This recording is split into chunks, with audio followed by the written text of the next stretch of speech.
What's up, everybody? Welcome back. Frank here. I just wanted to put up a video real quick talking about For Honor. Now, those of you that have been following me for a while know I've been playing For Honor since launch. It's been 7 long years, and it seems like For Honor shorts that I put up in videos, they actually get some traction. I get some follows, and people seem to enjoy my For Honor content. So let me put up a video for those of you that click on the For Honor content that I make.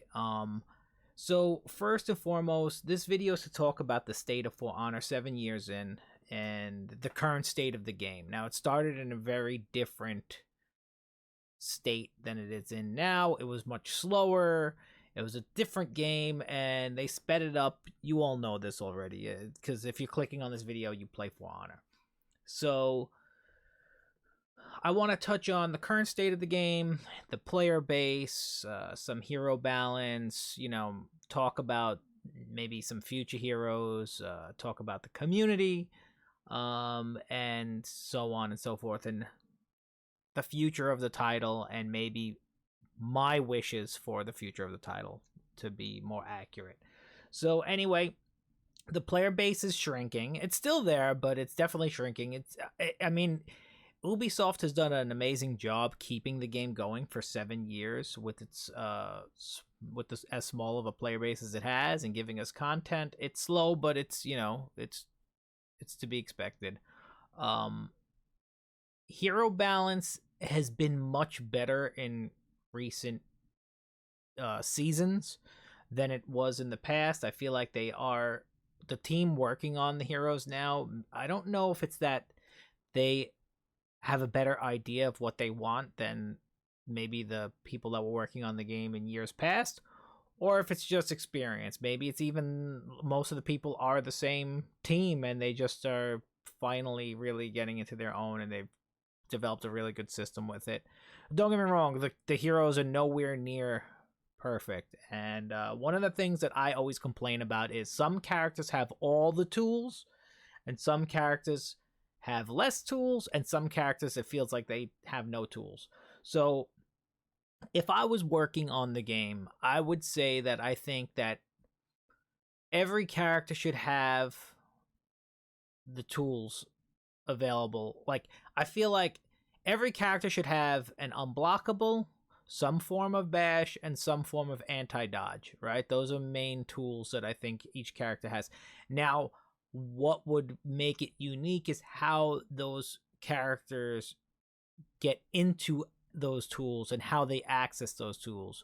Some might have it from a static guard, some might have it in a combo, some might have it from their all guard. These are things that, this is where I think it becomes different. Now, some characters, I'm not saying that hyper armor should be a tool that everyone has. It shouldn't. That should be unique. Same thing with deflex. Same thing with all guard. All that type of stuff is hero specific and different stuff. But I think an anti-dodge, a bash, and an unblockable should be on every character. That's a hot take, I know. New hero releases, I feel like the more we get further into the game, the newer heroes have more tools, and they have access to more things that the older heroes sometimes feel like they're forgotten. So that's an issue in balance. But I mean, I also get it. You want the new heroes to feel strong. People are paying for them a lot of times.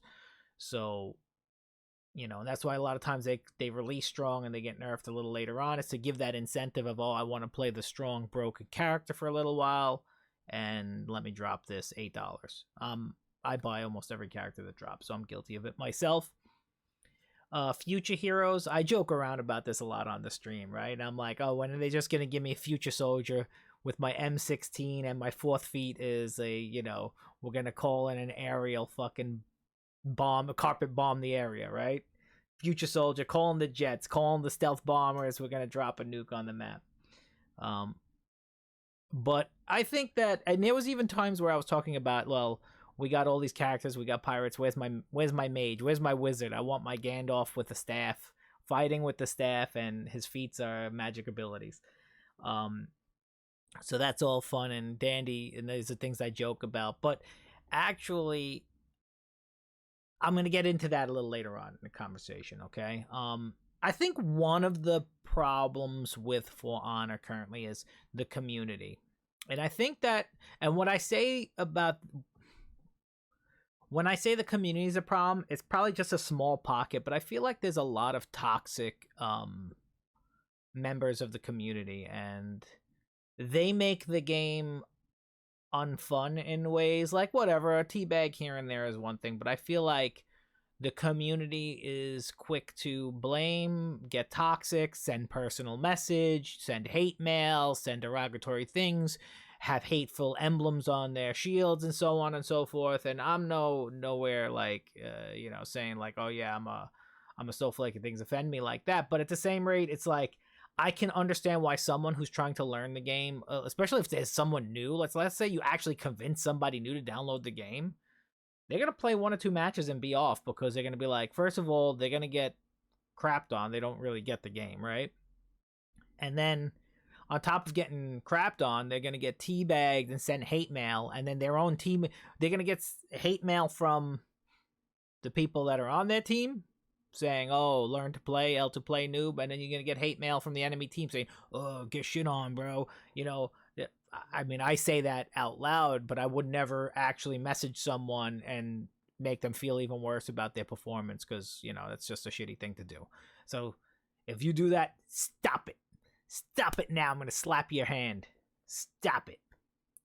A little trash talk is fun, as long as it's all in good spirits. I say that all the time. But once you go overboard with it, you got to really look in the mirror and say, why, what's the point of this? Why should I make someone else's experience worse? So let's do that. We want to grow our community, right? Even as gamers, you want the game to go on to a year 8 and a year 9 and get new content. Why would you want to chase people away from why would you want to gatekeep? It doesn't make sense. So with that, why do we continue playing a dying game after 7 years? And I say this, like, I'm not saying, oh my god, game's over, but I do say For Honor's on life support, right? And I think that getting new content is awesome as a fan of the game, but at the same rate, I say it's on life support because it's only a matter of time where people, if the game's not making as much money, Ubisoft's going to cut it, and they're going to say, all right, we got to cut our losses, and we're just not. Every year I say, all right, this is probably the last year, and then they surprise me with, hey, we got green light for a new year. So hopefully it keeps going, but let's be realistic, it's probably not going to. And then the future of the title, right? I would have loved to see a For Honor 2. We're not going to see a For Honor 2. I don't think it's popular enough. However, my wishes for the future are a spiritual successor. I would love for Ubisoft, or at this rate, anyone, it doesn't have to be Ubisoft, someone steal the Art of Combat system, like take the combat in the game and expand on it. I would love to see even like fantasy-based version of this, I don't care if it's in space with lightsabers and swords and guns and plasma weapons, or if it's medieval with mages and wizards and warlocks and fucking rangers and rogues and all that, the spectacles, the feats calling dragons to come and breathe fire on the ground, or whether it's an IP, Lord of the Rings with this combat, or Star Wars with this combat. It doesn't, just give me some more of this, what I'm saying? Give me more of this and expand on it. More of this combat. It's 4v4 feels great. Maybe 5v5 or 6v6 is doable. I feel like it might be a bit much, but if they take this multiplayer melee combat and just expand on it, give me that. Give me a bigger version of Breach. Something with actual, like, where it feels like you're actually pushing the, using the siege weapons to break down walls and stuff, and not just autopiloting, AI. Just give us more. Come on. Somebody out there, do it. If I had the means, if I had the knowledge to code, I don't know how to code, I'd be working on the game right now, copying the systems in For Honor and just expanding on it. So I'm going to keep this one short and wrap it up there. Again, anyone who is watching this, if you agree with me, if you disagree with me, leave comments below. Don't forget to like and subscribe. If you didn't like it, just hit me with the thumbs down. And that's about it for this one. So don't forget, I stream nightly on Twitch. Come here for my shorts and my content, and I'll catch y'all on the flip side. Peace!